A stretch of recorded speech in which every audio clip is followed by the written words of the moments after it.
পিঠে বড়শি ফুরিয়ে চড়ক পূজা অনুষ্ঠিত। দিনাজপুরের পার্বতীপুর ৬ নম্বর মোমিনপুর ইউনিয়নের চন্দ্রাপুর গ্রামে পিঠে বড়শি ফুরিয়ে চড়ক পূজা অনুষ্ঠিত। ১৪৩১ বঙ্গাব্দের বৈশাখ মাসের দ্বিতীয় দিনে সনাতন ধর্মের নিয়মানুযায়ী চড়ক বা বড়শি দিয়ে পিঠ ফোড়া পূজার আয়োজনে ধর্ম বর্ণ নির্বিশেষে ছিল হাজারো মানুষের উপস্থিতি। বাঙালির সাংস্কৃতিক ঐতিহ্য আপন শিকড়ের প্রাণশক্তিতে আজ উজ্জীবিত হওয়ার দিন। বৈশাখ বাংলার প্রাণের উৎসব। লোকসংস্কৃতির ঐতিহ্য বর্ষবরণে মেতে ওঠে দেশের প্রতিটি গ্রাম, শহর, নগর, বন্দর।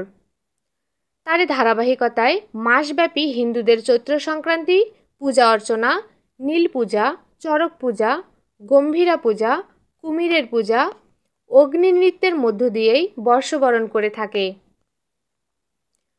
চড়ক পূজা ভারতের পশ্চিমবঙ্গ ও বাংলাদেশের হিন্দু ধর্মাবলম্বীদের অন্যতম গুরুত্বপূর্ণ লোক উৎসব।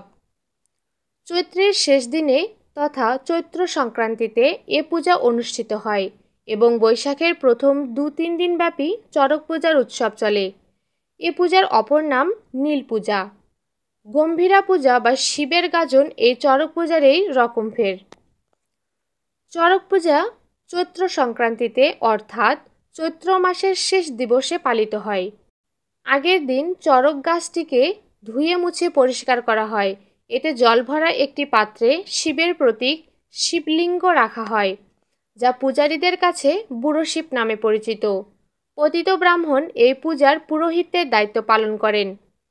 পূজার বিশেষ বিশেষ অঙ্গ হল কুমিরের পূজা, জ্বলন্ত অঙ্গারের ওপর হাঁটা, কাঁটা আর ছুরির ওপর লাফানো, বান ফোড়া, শিবের বিয়ে, অগ্নি নৃত্য, চড়ক গাছে দোলা। এই সব পূজার মূলে রয়েছে ভূত প্রেত ও পুনর্জন্মবাদের ওপর বিশ্বাস।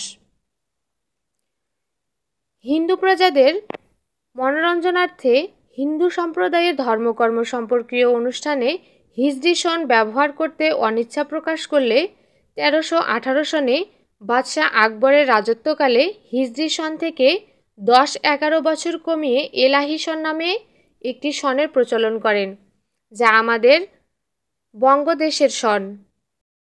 ১৪৩১ বঙ্গাব্দের বৈশাখে বর্ষবরণের এনএসটিভির পক্ষ থেকে সকলকে শুভেচ্ছা।